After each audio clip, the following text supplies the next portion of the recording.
السلام عليكم ورحمة الله تعالى وبركاته. اليوم غادي نخدم معكم واحد الدالة، ولكن دالة سبيسيال. علاش سبيسيال؟ لأنها تتضمن بعض الأسئلة اللي هي صعبة شوية وتتطلب مجهودا كبيرا. إذن على بركة الله، on vous donne, je vais parler en français bien sûr, pour BIOF. Donc, vous avez une fonction définie comme g de x égale 2x moins x moins 1 ln de x moins 1. Donc, cette fonction elle est définie sur 1 plus l'infini. Donc, la première question qu'on vous demande, c'est de déterminer la limite de g de x lorsque x tend vers 1 plus. Donc, lorsque vous remplacez x par 1 plus, vous allez, il y a un problème, comment vous allez résoudre cette équation, comment vous allez résoudre ce problème-là. Donc, on peut poser, on pose t égale à x moins 1. Donc, lorsque x tend vers 1 plus, ça veut dire que t tend vers 0. Donc, ce cas-là, la limite de g de x lorsque x tend vers 1 plus, c'est la limite lorsque t tend vers 0 de 2, x c'est quoi? C'est t plus 1. Donc, t plus 1 moins t ln de t. Donc, vous savez que la limite de t ln de t lorsque t tend vers 0, c'est 0. Et lorsque vous remplacez t par 0, 0 plus 1, c'est 1 fois 2, donc c'est 2. La première question. Deuxième question, on vous demande de déterminer, ou bien on vous dit de montrer que la limite de g de x lorsque x tend vers plus l'infini égale à moins l'infini. Donc on a la limite de g de x lorsque x tend vers plus l'infini, c'est toujours la limite. Je peux l'écrire d'une autre manière, je peux mettre facteur x moins 1 en facteur de 2x sur x moins 1 moins ln de x moins 1. Donc, la limite, lorsque x tend vers plus l'infini, c'est plus l'infini. Avec ce moins-là, il ne faut pas l'oublier. La limite de ça, c'est 2x sur x, c'est 2. Ça, c'est la limite de x moins 1, c'est plus l'infini. Donc, 2 moins l'infini fois plus l'infini. Donc, c'est moins l'infini. On va déterminer, l'autre question, on va déterminer ou bien montrer que g' de x égale à 1 moins ln de x moins 1, quel que soit x appartenant à 1 plus l'infini. Donc, c'est faire toujours une pause et vous allez montrer, répondre à la question et par suite, vous allez comparer avec le résultat obtenu. Donc, on a g' de x, c'est 2x moins x moins 1 ln de x moins 1, la dérivée de tout ça. Donc, ça va vous donner 2 moins ln de x moins 1 moins 1. Donc, c'est 1 moins ln de x moins 1. C'est facile. Donc, il faut trouver quand est-ce que g' de x égale à 0. Cela veut dire que ln de x moins 1 égale à 1. Et comme 1, c'est ln de e, ça veut dire que x moins 1 égale à e. Et par suite, x égale à e plus 1. Donc, on va étudier, si vous voulez, le signe de g. Étudier le signe de g' de x sur l'intervalle 1 plus l'infini, puis dresser son tableau de variation. Donc, g' de x, le signe de g' de x, alors, vous allez dire que g' de x est positif. Ça veut dire quoi? Ça veut dire que 1 est supérieur à ln de x moins 1. Ça veut dire que e est supérieur à x moins 1. Vous faites entrer l'exponentielle de part et d'autre. Ça veut dire que x est supérieur, bien inférieur à e plus 1. Donc, pour dresser le tableau de variation, je vais mettre de règles pour perdre de temps. Donc ici, g' de x et vous avez g de x. Elle est définie sur 1 plus l'infini. Donc, elle s'annule pour e plus 1. Et on a dit que lorsque c'est inférieur, elle est positive. Donc ici, elle est négative. La limite plus l'infini, c'est moins l'infini. Si vous avez 2, et f de e plus 1, vous allez trouver e plus 2. Donc, étudier le signe. Donc, maintenant, on va passer à la partie 2. Donc, on a fini par la partie 1 et on va passer à la partie 2. On vous donne une fonction. Donc, on vous donne une fonction, soit la fonction h définie sur 1 plus l'infini, h de x égale ln de x carré moins 1 sur x. La première question, on vous demande de déterminer la limite de h de x lorsque x tend vers 1 plus. Donc, pour déterminer cette limite-là, donc qu'est-ce que vous allez faire? Donc, on a limite de h de x plus 1, c'est la limite lorsque x tend vers 1 plus de ln de x carré moins 1 sur x.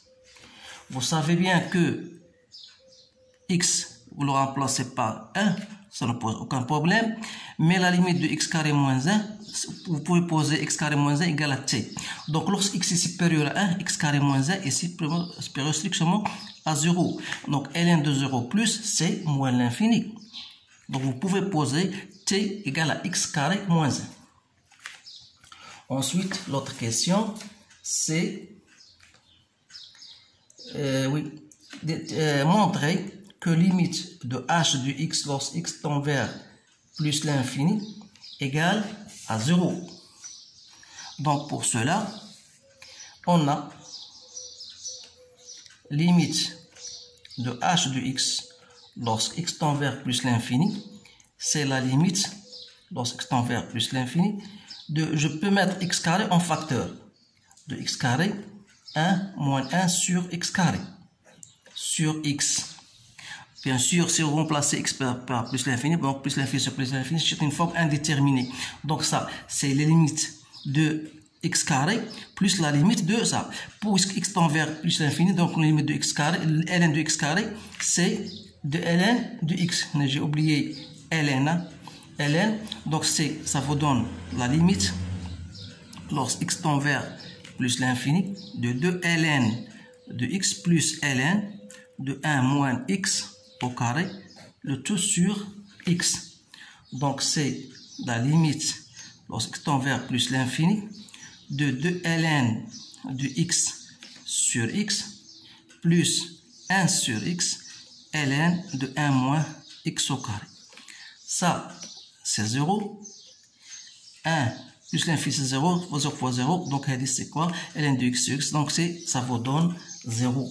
Donc, on peut conclure que C de f, donc, admet une branche parabolique dirigée, ou bien orientée, si vous voulez, vers l'axe des abscisses. Donc, on passe à l'autre question.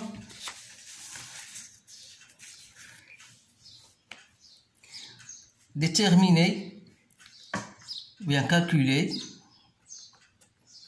h' de x, quel que soit x appartenant à 1 plus l'infini. Donc, h' de x n'est autre que ln de x carré moins 1 sur x. Vous savez que vous avez une fonction de la forme h de x sur g de x, bien f de x sur g de x. Donc c'est facile de déterminer sa limite, bien sûr, en appliquant la formule. Donc ça vous donnera ln de x carré moins 1, la dérivée de ça, fois x moins ln de x carré moins 1, le tout sur x au carré. Donc la dérivée de x carré de ln de x carré moins 1, c'est 2x carré sur x carré moins 1 moins ln de x carré moins 1 sur x carré. Vous mettez au même dénominateur, ça vous donnera 2x carré moins x carré moins 1 ln de x carré moins 1. X carré moins 1, vous la mettez en bas, ça vous donnera x carré moins 1.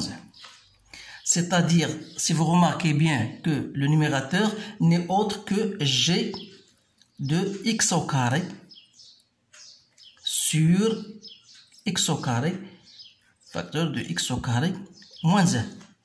Donc, comme x carré moins 1, il est positif puisqu'on travaille dans le domaine 1 plus l'infini, donc le signe de h' de x est celui de g de x au carré. Donc de g de x carré. Donc oui. Je vais mettre un trait ici parce que j'ai oublié une question très importante dans la première partie. Parce qu'on vous demande de montrer, partie 1, je vous donne la question de montrer que g de x égale à 0, l'équation g de x égale à 0, il admet une racine, bien une solution unique alpha appartenant à e plus 1 au 3 plus 1. Donc ici, pour répondre à cette question-là, vous savez que la fonction g, elle est continue sur 1 plus l'infini, en particulier sur l'intervalle e plus 1 au 3 plus 1, puisqu'il est inclus dans ce domaine. Et décroissante, d'autre part, c'est le théorème de valeur moyenne. D'autre part, on a g de e plus 1 égale à e plus 2 et g de e3 plus 1, vous allez calculer ceci et vous allez trouver, comme j'ai trouvé hier, 2 moins e3, ceci est positif et ceci est négatif. Ça veut dire que g de e plus 1 fois g de e3 plus 1 est négatif. Donc les trois parties ou bien les trois conditions sont réalisées. On peut en conclure, donc il existe un alpha appartenant à e plus 1, e3 plus 1, tel que g de alpha égale à 0. Donc, g de alpha égale à 0. Donc, si on voudrait, à partir du tableau de variation, si on revient au tableau de variation qu'on a déjà fait, donc, si je prends alpha, donc il existe un alpha appartenant à e plus 1, c'est-à-dire il est supérieur à e plus 1. Donc voilà alpha ici. Donc il existe un alpha tel que g de alpha égale à 0. Donc à partir de ce tableau de variation, si on voudrait étudier le signe de g de x, donc g de x il est totalement supérieur à 0 entre 1 et alpha. Par contre, entre alpha et plus l'infini, il est négatif. Donc à partir du tableau de variation, on peut conclure que g de x, quand est-ce qu'il sera positif? Donc g de x, elle est positif si x appartient 1 alpha. Et g de x sera négatif si x appartient à alpha plus l'infini. Ça, c'est un résultat très important qu'on va utiliser dans la question précédente. On vous demande bien sûr d'étudier le signe de h'. On a dit que le signe de h' de x est celui de g de x carré. Donc, qu'est-ce qu'on va revenir à cette question? Donc, on peut dire que le signe, on a dit le signe de h' de x est celui de g de x carré. Et comme g de x carré, il est positif, ça veut dire quoi? G de x est positif si x appartient à alpha. Donc g de x carré sera positif si x carré est compris entre 1 et alpha.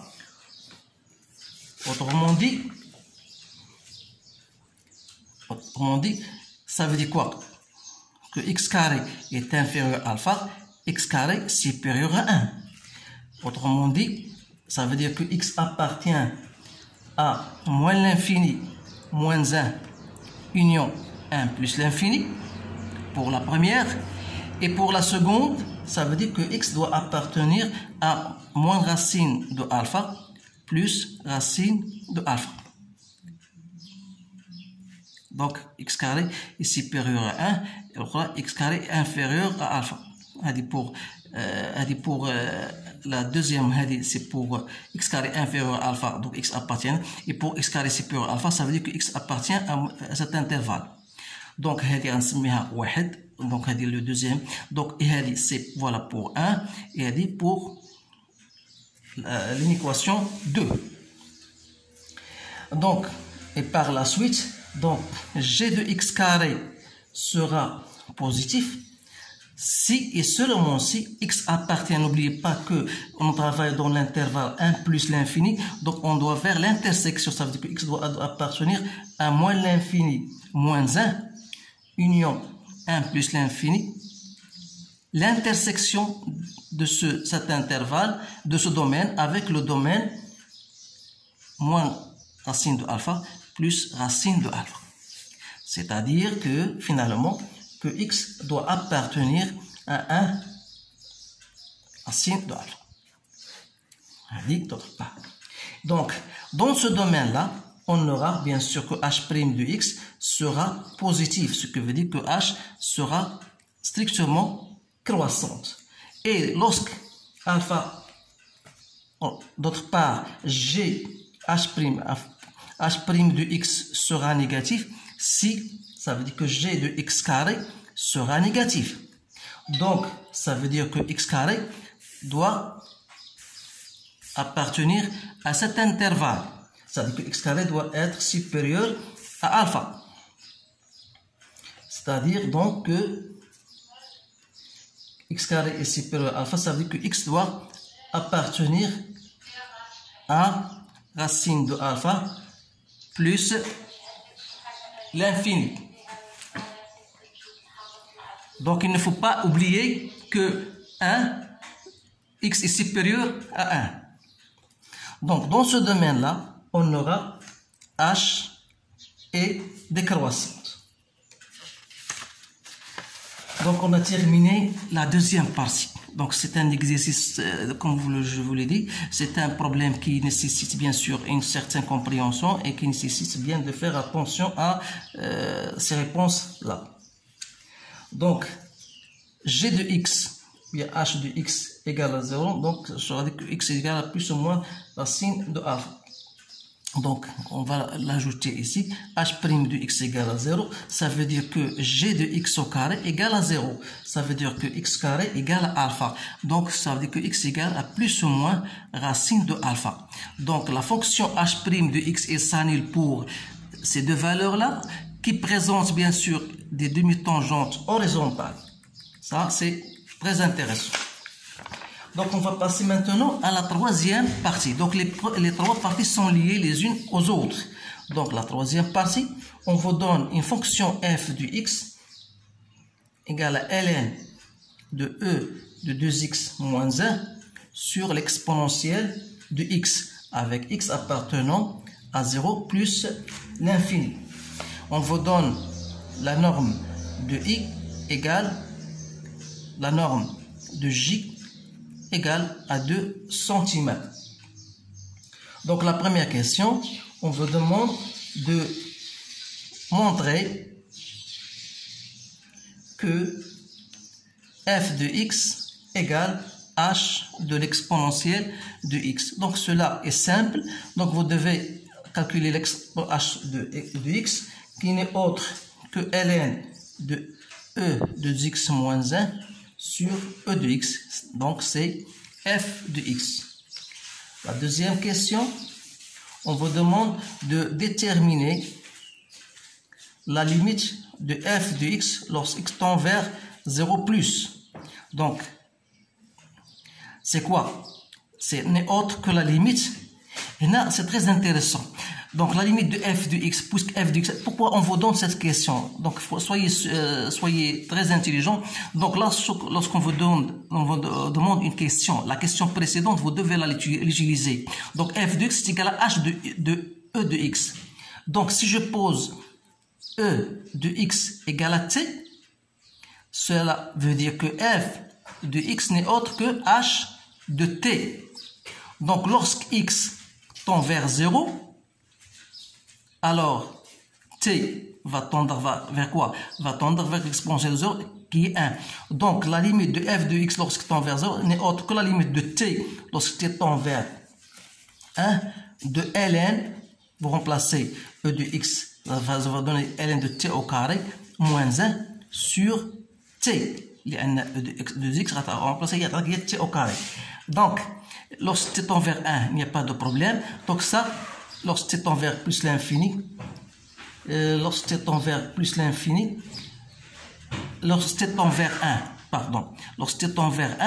ça tend vers 0 plus, ou ln de 0 plus, c'est moins l'infini. Autre question, on va déterminer cette fois-ci la limite de f de x lorsque x tend vers plus l'infini. Donc, si x tend vers plus l'infini, t tend vers plus l'infini. Donc, c'est la limite. Lorsque t tend vers plus l'infini, de quoi? De ln de t au carré moins 1 sur t. C'est-à-dire, cette limite, on a déjà trouvé, c'est 0. Donc, vous regardez bien que vous observez que les questions sont liées l'une à l'autre. Donc, si je voudrais déterminer cette fois-ci f' de x. F' de x n'est autre que h de e de x prime. Vous savez bien que lorsque vous avez une fonction composée, par exemple h rangé de x, et vous cherchez sa dérivée, ce n'est autre que h' de j de x, j' de x. On va l'appliquer pour cela. Donc, h de e de x n'est autre que h' de e de x fois la dérivée de e de x, il y a e de x. Donc, c'est g de l'exponentielle de e de x sur l'exponentielle de 2x, exponentielle de 2x moins 1 fois l'exponentielle de x. Donc, c'est un peu difficile, je vous l'ai déjà dit. Donc, pour déterminer, dresser le tableau de variation, on doit savoir quand est-ce que f' s'annule. Donc, f', puisque l'exponentielle est toujours positive, ça est positif, donc x est extrêmement supérieur à 0. Donc, le signe de h' n'est autre que le signe de g de e de x. Donc, d'abord, f' de x égale à 0, ça veut dire que g de l'exponentielle de 2x égale à 0. Ça veut dire, on a dit, la première question, bien la première partie, g de x égale à 0, ça veut dire que x égale à alpha. Donc, ça veut dire que l'exponentielle de 2x égale à alpha. Donc ici, je tire donc l'exponentielle de x est égale à racine de alpha, et par conséquent, x égale ln de racine de alpha. Donc, la dérivée, elle s'annule en ce point, la dérivée. Donc, sur 0 plus l'infini, le signe, quand est-ce qu'on fait f' de x, quand est-ce qu'il sera positif? C'est-à-dire, si et seulement si g de l'exponentielle de 2x est supérieur à 0. C'est-à-dire, on a dit que g de x est positif si x, c'est-à-dire, voilà, x est compris entre 1 et alpha. Ça veut dire que x est compris entre 0 et ln de racine de alpha. C'est simple de le trouver à partir de cette inéquation. Donc, on peut conclure que ln de racine de alpha est une valeur maximale. Est une valeur maximale. C'est-à-dire que f de x sera inférieur ou égal f de ln de racine de alpha. Donc, ça, on va le mettre, on va le laisser. On vous dit que montrer que f de x est inférieur ou égal à 2 racines de alpha sur alpha moins 1, quel que soit x appartenant à 0 plus l'infini. Donc, on va revenir à ce qu'on a conclu. Donc, d'abord, on doit chercher f de ln de racine de alpha. Autre f de x, il y a h de l'exponentielle de x, c'est-à-dire l'exponentielle de ln de racine de alpha. Donc, il y a h de racine de alpha. h de x, c'est ln de alpha au carré de x au carré, donc il y a alpha moins 1 sur racine de alpha. Donc la question qui suit, on veut montrer d'abord, c'est bien ça. Donc on va passer à l'autre question. Donc il nous faut mettre à l'esprit, il faut revenir à la question qu'on a déjà répondu, à cette question qu'on a déjà répondu. On a dit que g de x égale à 0, ça veut dire que x égale à alpha. Autrement dit, g de alpha égale à 0. C'est-à-dire que 2 alpha moins 1 ln de alpha moins 1, ln de alpha moins 1 égale à 0. C'est-à-dire que ln de alpha moins 1 n'est autre que 2 alpha sur alpha moins 1. Donc, on va remplacer ln de alpha moins 1 par cette relation. C'est-à-dire que g de racine de alpha, c'est la valeur f de ln de racine de alpha, bien sûr. Donc, il y a ln de alpha, il y a 2 alpha sur alpha moins 1 fois 1 sur racine de alpha. Donc, c'est 2 alpha sur alpha moins 1.